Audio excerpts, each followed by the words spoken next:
Welcome to ജിയോജി spotlight. ഇന്ന് ഏറ്റവും കൂടുതൽ ചർച്ച ചെയ്യപ്പെടുന്ന ഒരു വിഷയമാണ് റിട്ടയർമെൻറ്റ്. റിട്ടയർമെൻറ്റിന് ശേഷം വളരെ മനസ്സമാധാനത്തോടു കൂടി ജീവിക്കാൻ എത്ര തുക നമ്മൾ സമാഹരിക്കേണ്ടതുണ്ട്, അതെങ്ങനെ സമാഹരിക്കും? അതിനു പുറമെ ഇപ്പോൾ തന്നെ ഏറ്റവും കൂടുതൽ ട്രെൻഡായിക്കൊണ്ടിരിക്കുന്ന ഒന്നാണ് നേരത്തെയുള്ള റിട്ടയർമെൻറ്റ്. അതിനുശേഷം ആളുകൾ അവരുടെ പാഷന് പുറകെയും ഇഷ്ടങ്ങൾക്ക് പുറകെയും എല്ലാം പോകുന്ന ഒരു സാഹചര്യമുണ്ട്. അതുകൊണ്ട് തന്നെ ഇന്നത്തെ കാലത്തെ ഏറ്റവും ഇമ്പോർട്ടൻ്റ് ആയ ഒരു ടോപ്പിക്കാണ് റിട്ടയർമെൻറ്റ്. ഈ കാര്യങ്ങളെല്ലാം വിശദീകരിക്കാൻ Geojit senior investment strategist Jibin John നമ്മോടൊപ്പം ചേരുന്നു. Welcome Jibin.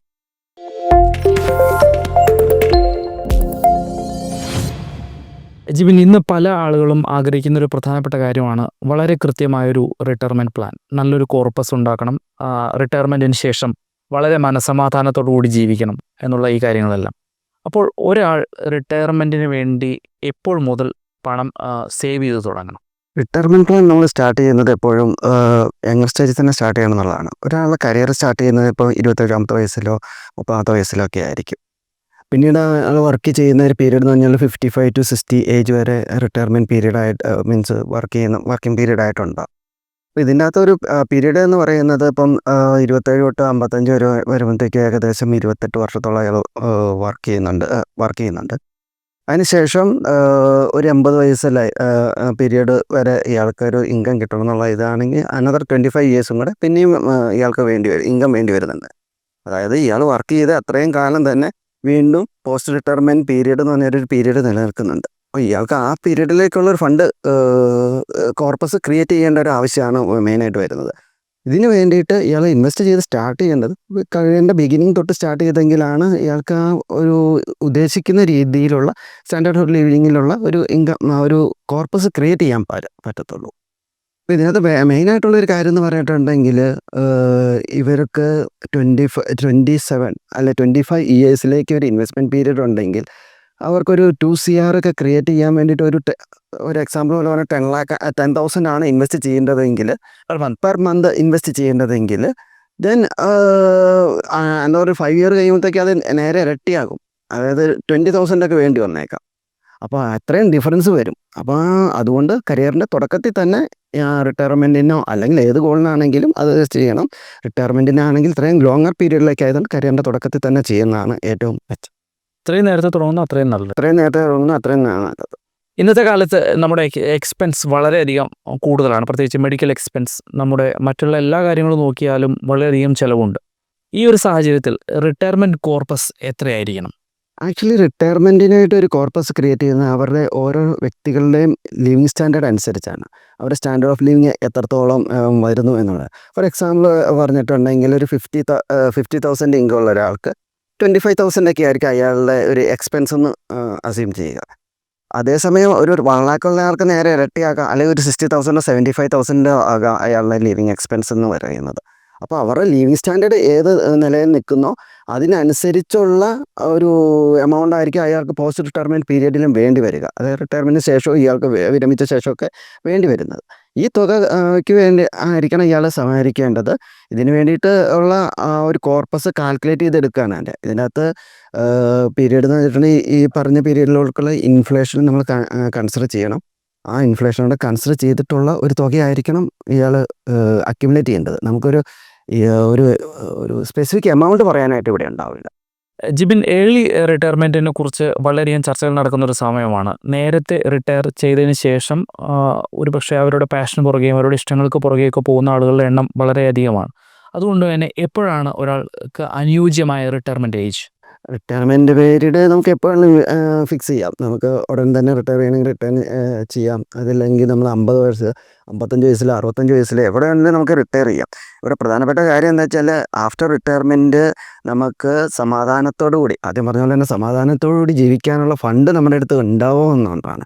Retirement corpus create ചെയ്ത് കഴിഞ്ഞാൽ പിന്നെ നോ വറീസ് അല്ലേ. നമുക്ക് വളരെ സ്മൂത്തായിട്ട് നമ്മുടെ ജീവിതം മുന്നോട്ട് കൊണ്ടുപോകാനുള്ള ഫണ്ട് നമ്മുടെ അടുത്തുണ്ട്. ദെൻ നമുക്കത് വെച്ചിട്ട് ചെയ്യാം. അപ്പോൾ റിട്ടയർമെൻറ്റിനുള്ള എമൗണ്ട് കണ്ടെത്തുക എന്നുള്ളതാണ്. ആ എമൗണ്ട് കണ്ടെത്താൻ പറ്റിയാൽ ഇപ്പോൾ നമുക്ക് എപ്പോൾ വേണമെങ്കിലും റിട്ടയർ ചെയ്യാം. ഇപ്പം ഞാൻ പറഞ്ഞ പോലെ തന്നെ ഇപ്പോൾ നോർമലി ഒരു 55-60 റിട്ടയർ ആകുന്നതെങ്കിലും ആ പീരീഡിനുള്ളിൽ റിട്ടയർ ആകുന്നതെങ്കിലും ഇപ്പോൾ കറൻറ്റ് ഇപ്പോൾ ഒരു 40 to 45 റിട്ടയർ ആയ അല്ലെ 50 ഉള്ളിൽ റിട്ടയർ ആകുന്ന ഒരു ടെൻഡൻസി ഇപ്പോൾ ഉണ്ട്. അതിന് വേണ്ടിയിട്ട് അവർ അപ്പം 40 50 റിട്ടയർ ആകുന്നവർ ചുമ്മാ ഇരിക്കുകയല്ല. അവർ ചിലപ്പം റെഗുലർ ജോബിൽ നിന്നായിരിക്കും മാറുക.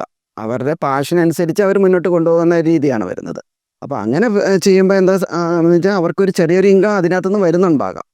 പക്ഷേ നമ്മുടെ റെഗുലർ ഇൻകം കിട്ടിക്കൊണ്ടിരുന്ന അത്രയും തന്നെ ഒരു റവന്യൂ ഉണ്ടാവുന്ന ഇല്ല ആ പീരീഡിൽ. അപ്പോൾ അതും കൂടെ കൺസിഡർ ചെയ്ത ശേഷം നമുക്ക് എത്രയാണോ നമുക്ക് കോർപ്പസ് ക്രിയേറ്റ് ചെയ്യേണ്ടത് അതനുസരിച്ചുള്ള ഒരു കോർപ്പസ് ക്രിയേറ്റ് ചെയ്ത ശേഷം അവരുടെ പാഷന് പുറകെ പോയിക്കോട്ടെ. അവർക്ക് അതിന് വേണ്ടിയിട്ട് അവരുടേതായ രീതിയിൽ ഉള്ളപ്പോൾ ചിലപ്പോൾ ബിസിനസ് ആകാം, ട്രാവലിംഗ് ആകാം, അല്ലെങ്കിൽ അവരുടെ എന്താണോ അവർക്ക് ചെയ്യേണ്ടത് അത് വെച്ചിട്ട് ചെയ്യാം. ഇനി ഒരു ജോലിയും ചെയ്യുന്നില്ല എന്നുണ്ടെങ്കിൽ പോലും അതിനുള്ള കോർപ്പസ് ക്രിയേറ്റ് ചെയ്യുക എന്നുള്ളതാണ് ഇമ്പോർട്ടൻറ്റ്. അതാണ് അയാളുടെ റിട്ടയർമെൻറ്റ് പോയിന്റ് എന്ന് വേണമെങ്കിൽ പറയാം.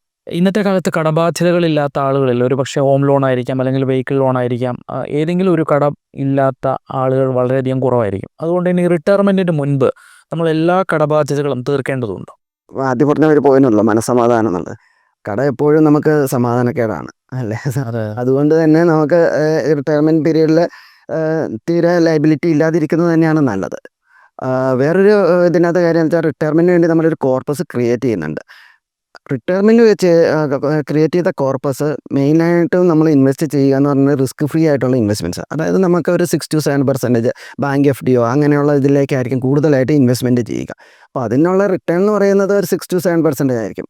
എന്തായാലും നമ്മൾ ലയബിലിറ്റീസൊക്കെ നിൽക്കുന്നത് എന്തായാലും അതിന് മുകളിലായിരിക്കും. ഇൻട്രസ്റ്റ് റേറ്റ് വൈസ് കൂടുതലായിരിക്കും. 9%, 8%, 10%, ഡിപ്പെൻസ് ഓൺ ദ ലോണിനനുസരിച്ച് വ്യത്യാസം ഉണ്ടാകാം. അപ്പോൾ എന്തായാലും ഇൻവെസ്റ്റ് ചെയ്ത് വെക്കുന്നേക്കാളും നല്ലത് ഫിനാൻഷ്യലി നോക്കിയിട്ടുണ്ടെങ്കിൽ അതിൻ്റെ ബെനിഫിറ്റ് എന്ന് പറഞ്ഞിട്ടുണ്ടെങ്കിൽ അത് ക്ലോസ് ചെയ്യുന്നതായിരിക്കും.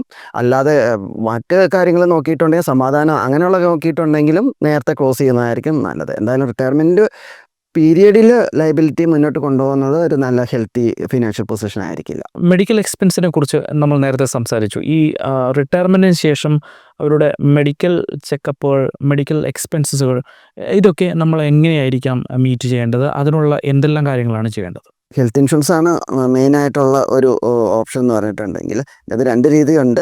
ഒന്ന് ഹെൽത്ത് ഇൻഷുറൻസ് എല്ലാം തന്നെ നമുക്ക് ഇൻപേഷ്യൻ്റ് ഔട്ട് പേഷ്യൻസ് ആയിട്ടും നമുക്ക് പറഞ്ഞേക്കാം. നമുക്ക് അഡ്മിറ്റ് ആയെങ്കിൽ മാത്രമായിരിക്കും ചിലപ്പോൾ ഹെൽത്ത് ഇൻഷുറൻസ് വർക്ക് ചെയ്യത്തുള്ളൂ. അപ്പോൾ ഹെൽത്ത് ഇൻഷുറൻസ് എന്തായാലും മസ്റ്റാണ് പോസ്റ്റ് റിട്ടയർ പീരിയഡിൽ. അപ്പോൾ അത് എടുക്കുകയെന്ന് വെച്ചാൽ ഇപ്പോൾ വർക്കിംഗ് പീരീഡിൽ എല്ലാവർക്കും കമ്പനിയിൽ നിന്നുള്ള ഇൻഷുറൻസ് കവറേജും കാര്യങ്ങളൊക്കെ ഉള്ളത് കൊണ്ട് ചിലപ്പോൾ അന്നേരം ഉണ്ടാവില്ല, ഈ പറഞ്ഞാൽ പേഴ്സണലായിട്ട് എടുത്തിട്ടുണ്ടാവില്ല ഇങ്ങനെ ഒരു ഇൻഷുറൻസ് കവറേജ്. അപ്പോൾ അത് എന്തായാലും ഒരു 40-45 കഴിയുമ്പോഴത്തേക്ക് എന്തായാലും ഇൻഷുറൻസ് കവറേജ് എടുക്കണം. അപ്പോൾ അത് എപ്പോൾ എടുക്കണം എന്നുള്ളതൊരു പീരീഡ് അല്ല ആക്ച്വലി. പക്ഷേ എന്തായാലും പോസ്റ്റ് റിട്ടയർമെൻറ്റ് പീരീഡിൽ ഒരു ഇൻഷുറൻസ് കവറേജ് മസ്റ്റാണ്. അത് എടുക്കുക തന്നെ വേണം. അതിൻ്റെ കവറേജ് എത്ര വേണമെന്ന് ചോദിച്ചിട്ടുണ്ടെങ്കിൽ അങ്ങനെയും ഒരു ലിമിറ്റില്ല. നമുക്ക് എത്രത്തോളം നമുക്ക് അഫോർഡബിൾ ആയിട്ടുള്ള പ്രീമിയത്തിൽ എടുക്കാൻ പറ്റും അത്രത്തോളം നല്ലതാണ്. കാരണം ഈ പറഞ്ഞാൽ എക്സ്പെൻസ് എന്തിലാണ് കൂടുതൽ വരുന്നതെന്ന് നമുക്ക് പറയാൻ പറ്റത്തില്ല. എത്രത്തോളം എക്സ്പെൻസ് വരും ചിലപ്പോൾ നമ്മൾ എടുത്ത ശേഷം നമുക്ക് ചിലപ്പോൾ അത് യൂസേജ് വരുന്നുണ്ടാവില്ല. പക്ഷേ എന്നാലും നമ്മളൊരു കവറേജ് റിസ്ക്കാണ് അവിടെ പ്രൊട്ടക്റ്റ് ചെയ്യുക. നമ്മുടെ കയ്യിൽ നിന്ന് കൂടുതൽ എമൗണ്ട് പുറത്തേക്ക് ഔട്ട്ഫ്ലോ പോകാനുള്ള സാധ്യത നമ്മൾ കുറയ്ക്കാൻ വേണ്ടിയിട്ടാണ് ഹെൽത്ത് ഇൻഷുറൻസ് ഇതുപോലെയുള്ളതൊക്കെ എടുക്കുന്നത്. അതിപ്പം ഒരു ഇൻഷുറൻസ് എടുക്കുക, മറ്റ് നമ്മൾ മെഡിക്കൽ ആയിട്ടുള്ള ട്രീറ്റ്മെൻറ്റ് അല്ല ഇൻപേഷ്യൻ്റ് ആയിട്ടെന്നൊക്കെ നമുക്ക് പോകേണ്ടി വന്നിട്ടുണ്ടെങ്കിൽ അതിന് അത് റിട്ടയർമെൻറ്റ് കോർപ്പസിൻ്റെ ഉള്ളിൽ നമ്മളൊരു കോർപ്പസ് അതിന് വേണ്ടി വകയിരുത്തുകയും വേണം. അതിന് നമ്മൾ റിട്ടയർമെൻറ്റിന് മുമ്പ് ഒരു കോർപ്പസ് രൂപീകരിക്കുന്നു. ലൈഫ് ടൈം മുഴുവൻ ആ കോർപ്പസ് തികയുമെന്ന് നമ്മൾ എങ്ങനെ ഉറപ്പാക്കും? ഇത് നമ്മളൊരു കോർപ്പസ് നമ്മൾ ക്രിയേറ്റ് ചെയ്യുന്നത് സർട്ടൻ അസംഷൻ്റെ ബേസിലാണ് നമ്മൾ ക്രിയേറ്റ് ചെയ്യുന്നത്. അപ്പം അതിനകത്ത് ഇൻഫ്ലേഷൻ ഉണ്ട്, പോസ്റ്റ് റിട്ടയർമെൻറ്റിനുള്ള റിട്ടേൺസ് ഉണ്ട്. ഇതെല്ലാം നമ്മൾ ചേർത്തിട്ടാണ് നമ്മൾ ഇതിൻ്റെ ഒരു കാൽക്കുലേഷൻ ചെയ്തെടുക്കുക.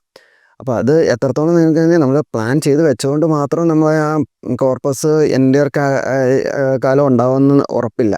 കാരണം ചിലപ്പോൾ നമുക്ക് എക്സ്പെൻസ് ചിലപ്പം നമ്മൾ എക്സ്പെക്ട് ചെയ്തതിനേക്കാളും കൂടിപ്പോയേക്കാം.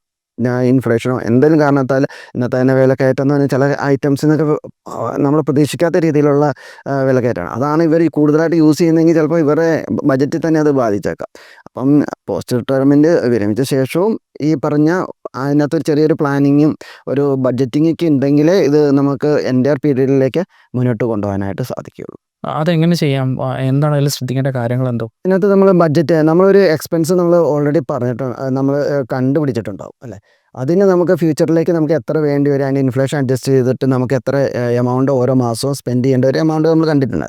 ആ ബഡ്ജറ്റിങ് കറക്റ്റായിട്ട് കൊണ്ടുപോകാന്നുള്ളതാണ്. ആ ബഡ്ജറ്റിനുള്ളിലാണ് നിൽക്കുന്നത് എങ്കിൽ ദെൻ കോർപ്പസ് നമുക്ക് കൊണ്ടുപോകാൻ പറ്റും, മുന്നോട്ട് തന്നെ കൊണ്ടുപോകാൻ പറ്റും. പിന്നെ ഉള്ള ഒരു റിസ്ക് ഫാക്ടർ എന്ന് പറഞ്ഞിട്ടുണ്ടെങ്കിൽ ഇൻട്രസ്റ്റ് റേറ്റിനകത്ത് കുറവ് വരിക എന്നുള്ളതാണ്.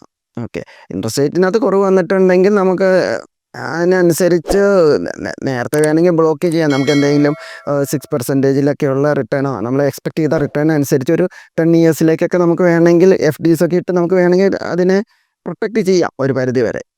അതിന് ലിമിറ്റേഷൻ ഉണ്ട്. നമ്മുടെ കൺട്രോളിലുള്ളത് ബഡ്ജറ്റിംഗ് ആണ്. ആ ബഡ്ജറ്റിംഗ് നമ്മളൊന്ന് കറക്റ്റായിട്ട് കൊണ്ടുപോകാന്നുള്ളതാണ് അതിൻ്റെ മെയിനായിട്ടുള്ള കാര്യം.